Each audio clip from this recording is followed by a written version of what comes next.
What if I told you that winning a world championship could cause or cost a fighter millions of dollars, ¿verdad? ¿Qué tú crees de eso? ¿Qué tú opinas, right? Sounds crazy. Because the entire boxing world is saying the same thing, ¿verdad? Keyshawn Davis ducked Devin Haney. Maybe he did, posiblemente. Maybe lo esquivó. Maybe he didn't, right? But I think everybody is asking the wrong question, because what if this wasn't really about Devin Haney at all? Follow me. What if this was about contracts, promotional leverage, right? And potentially tens of millions of dollars over the next 5 years or so, quién sabe. Today I want to talk to you through a theory that, in my opinion, makes a lot more sense than simply calling somebody a duck. That he ducked so-and-so, that he ducked Devin Haney, because maybe it's not what it seems.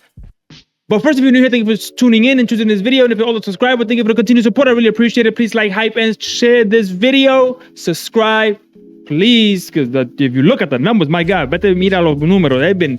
July has not been kind to me. Pero we don't matter. We're still gonna keep rolling here and doing things because we love boxing. So vamos pa encima. Let's go with it. So let's start with what we actually know, right? What do we actually know?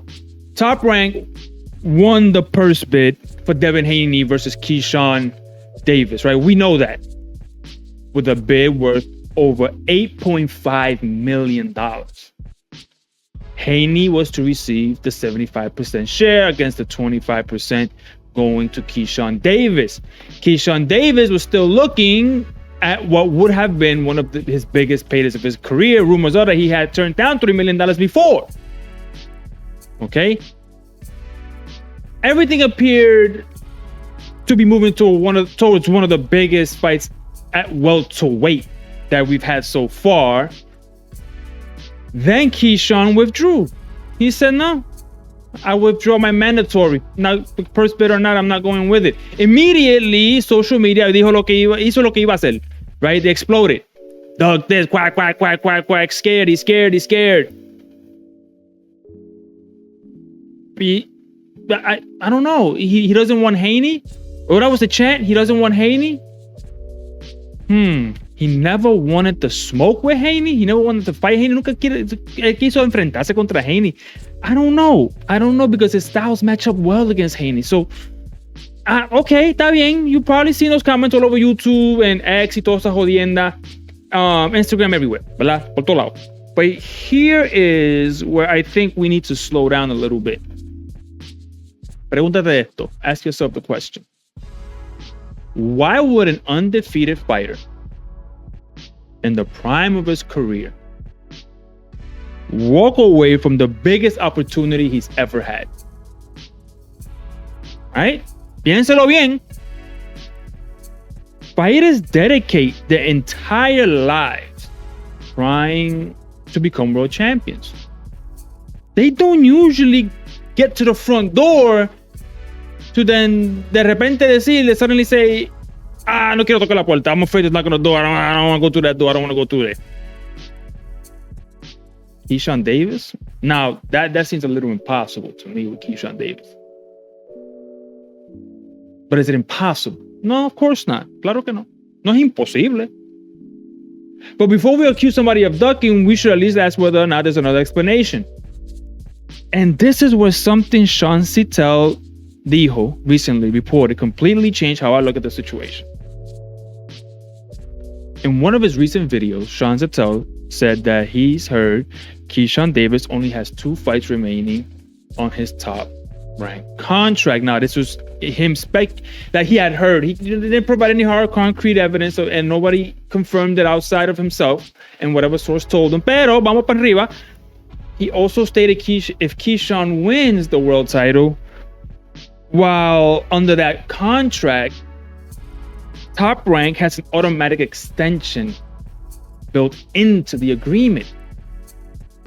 Follow me. Sígueme ahí. Now, I want to be very clear again here. I have not independently verified those contracts, and neither has Sean Zittel. But he's saying that the part about the extension is pretty much Top Rank standard. So vamos por encima with that. Let's go with that.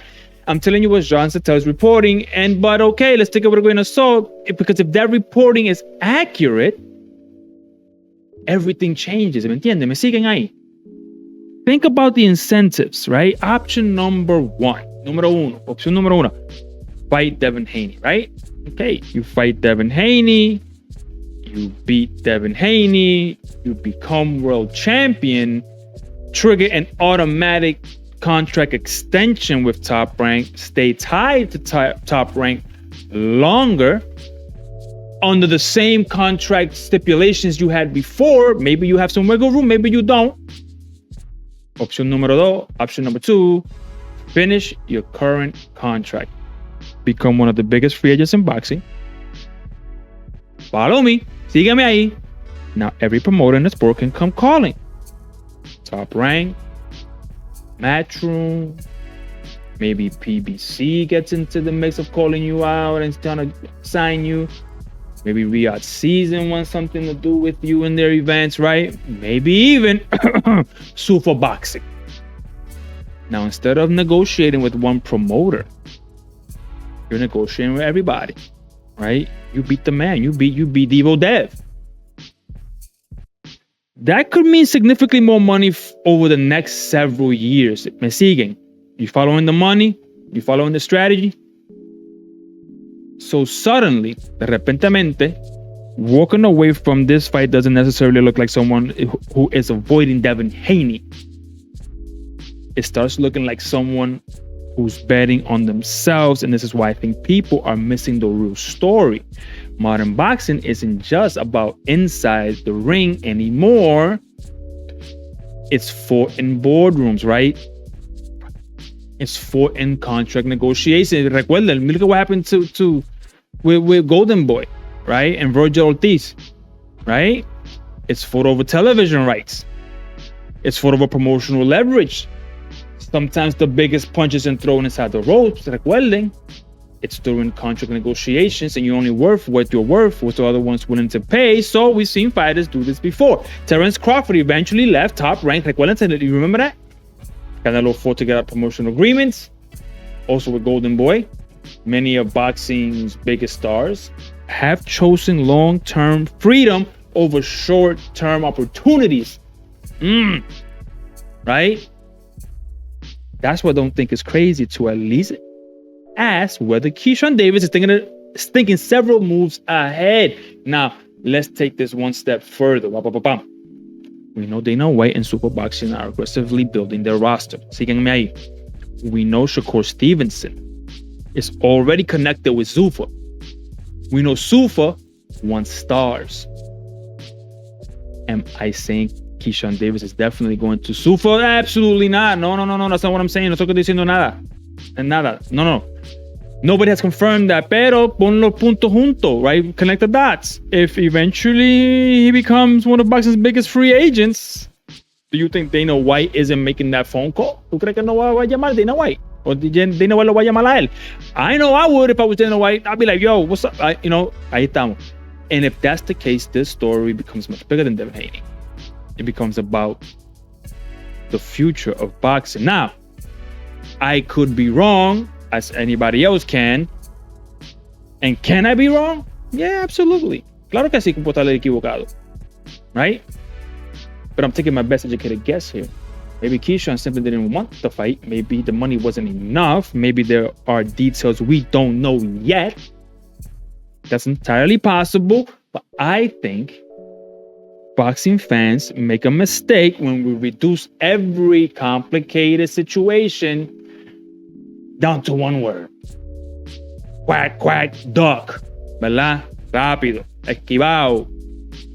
Sometimes the smartest career move doesn't look like the bravest one in the moment. That's a jewel right there. You just do what you want with that one. Sometimes sacrificing one opportunity today, ¿verdad?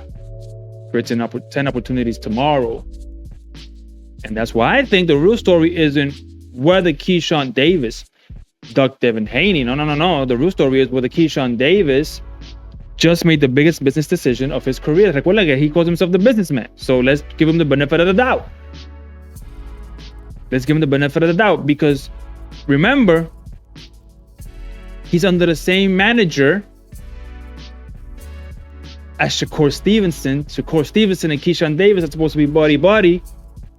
2 fights left. Win the championship, you get a contract extension. That means more years and more fights under the same banner, where if you just fight 2 tomato cans right now back to back, you fulfill your contract obligations. You tell your best friend, le dice, mira, búscame Dana White. Go get me Dana White. I want to get on the phone. Dana White says, come on over. You wanted $3 million, I gave you 6. He says, no problem. I have 2 fights. After his 2 fights, and then he goes and he signs with Zuffa, gets the bigger bag, possibly for smaller, even 3 or 4 fights, maybe even does those and then goes back out into free agency again. There's a lot of plays at stake that he can do. Zuffa Boxing might be priming themselves to capture another star, should he stay winning for 2 more fights and then go ahead and negotiate with Zuffa. Don't say that I didn't tell you. No diga que no te dije. But anyway, do you think? Now I want to hear from you guys. This is what I want to do. You quiero de ustedes. Do you think Keyshawn Davis ducked Devin Haney? That's the number 1 question. Do you think? Let me know in the comments down below, right? Or do you think there's a much bigger business opportunity happening behind the scenes, ¿verdad? Detrás de la cortina. Hay más cosas ocultas ahí que la gente no sabe, right? Que Keyshawn Davis está planificando, right? You know.